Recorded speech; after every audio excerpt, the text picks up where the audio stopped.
एक बार एक नवयुवक एक गांव से चल करके शहर जाता है, स्कूली शिक्षा पूरी करता है, विश्वविद्यालय तक की सारी शिक्षाएं पूर्ण करता है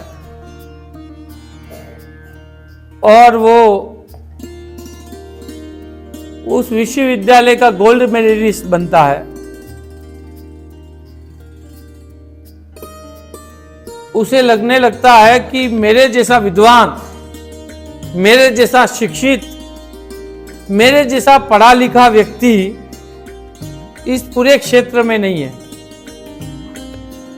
उस बात का उसे अहंकार हो जाता है। शिक्षा पूर्ण करने के बाद वो अपनी गांव की तरफ लौट रहा होता है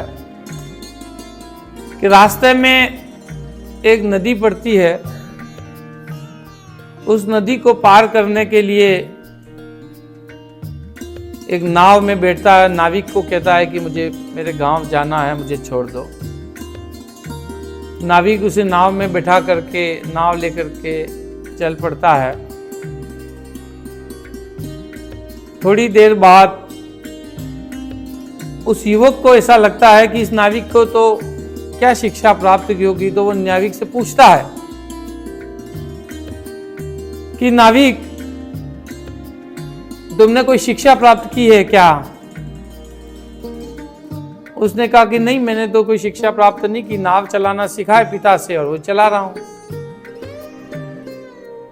तो युवक पूछता है कि तुम्हें व्याकरण का पता है, व्याकरण क्या होती है? तो नाविक कहता है कि मैंने तो शिक्षा ही प्राप्त नहीं की है, तो मुझे व्याकरण क्या होती है वो ही नहीं पता है।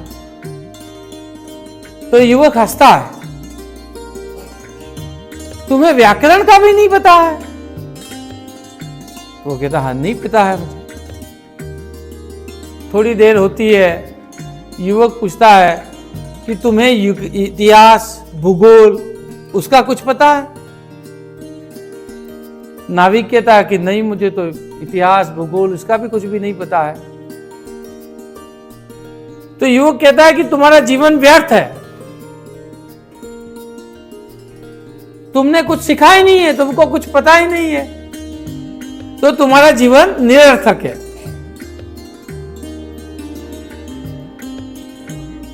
नाविक के मन में पीड़ा होती है, थोड़ा क्रोध भी आता है, लेकिन वह शांत रहता है।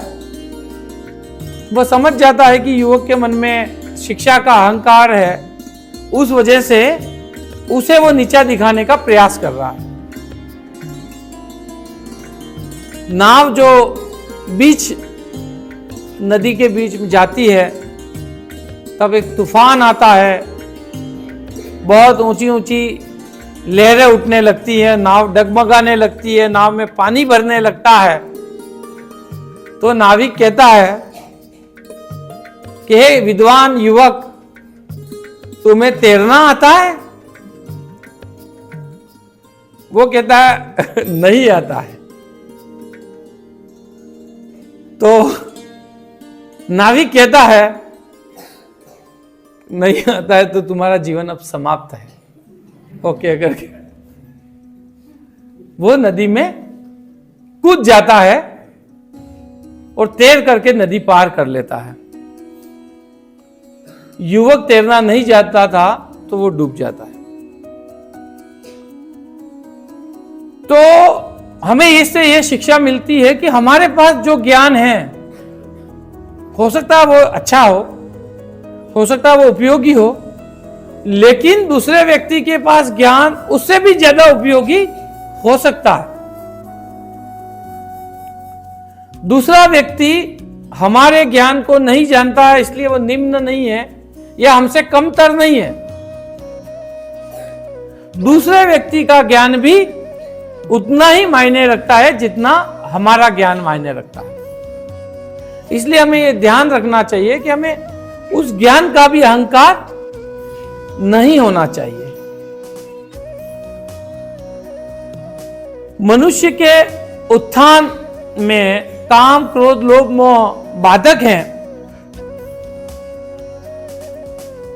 ये तो हमने सुना है। लेकिन किसी भी व्यक्ति में कितनी भी विद्वता हो, कितना भी बल हो, कितना भी सामर्थ्य हो, उसके बाद भी सिर्फ अहंकार ही एक ऐसा अवगुण उसमें आ जाता है जिससे उसका सर्वनाश हो सकता है।